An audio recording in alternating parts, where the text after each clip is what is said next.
All Pakistan clerk association शहीद साकी group पारा मुतालबन जी मंताला Karachi press club आड़ो एहतजाजी मुजाहरो करे धरणो होयो वियो। इन मौके ते मुजाहरे जी अगवाणी कंदड़ आबिद हुसैन चांडे, अब्दुल गफूर अब्बासी, मीर अल्ताफ भुगड़ी ऐं ॿियनि अवामी आवाज़ टीवी सां ॻाल्हाईंदे चयो त केतिरनि ई सालनि खां मुलाज़िमनि जा मसइला हल न पिया कया वञनि, जेकॾहिं सिंध हुकूमत यूटिलिटी अलाउंस, ग्रुप इंश्योरेंस, भलाई वारो फंड, रिटायरमेंट वक़्त सिर ॾियणु, टाइम स्केल अपग्रेडेशन समेत जायज़ मुतालबा न मञिया त एहतजाजी तहरीक हलाई वेंदी। 25% वफ़ाक़ ऐलान कयो आहे। सिंध गवर्नमेंट अञा ताईं उन लाइ को बि तदारक न वरितो आहे।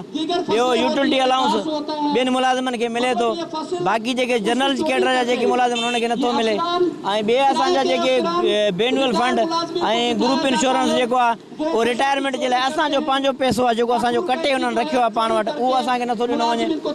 ऐं असांजा ॿिया जेके मुतालबा आहिनि जंहिंमें असांजा जेके हिकिड़नि खे कन्वेंस अलाउंस 1300 रुपया 1400 रुपया मिले थो, मुलाज़िम वीचारो अचे वञे थो। मेडिकल अलाउंस 1500 रुपया आहे मुलाज़िम जो, 1500 में हिकिड़े चक्कर डॉक्टर जी फीस 2000 रुपया आहे।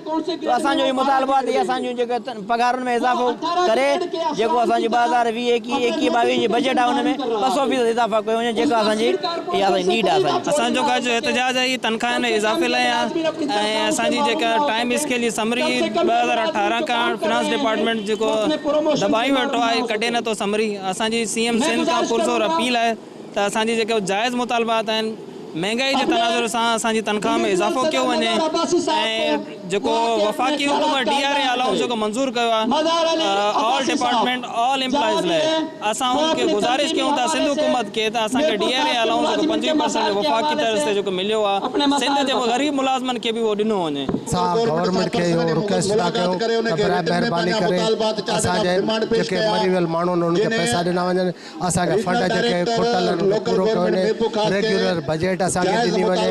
असांजे लिस्ट ते 98 माड़ियुनि मां असां हींअर 22 माण्हू असीं बाक़ी बचायूं 23 जेको नाकाफ़ी आहियूं, असांखे मर्ज कयो वञे त जीअं असीं पंहिंजी ज़िंदगी आसानी सां गुज़ारे सघूं। जो तनख्वाहें में इजाफे का ऐलान हुआ था वो अभी तक सिंध हुकूमत ने अभी तक उस पर कोई एक्शन नहीं लिया है और हम इस सिलसिले में अपना एहतजाज रिकॉर्ड कराने के लिए यहाँ प्रेस क्लब पे जमा हुए हैं। दूसरी ये है कि सबसे बड़ी हमारी यहाँ पर मुश्किल है वो है यूटिलिटी अलाउंस की।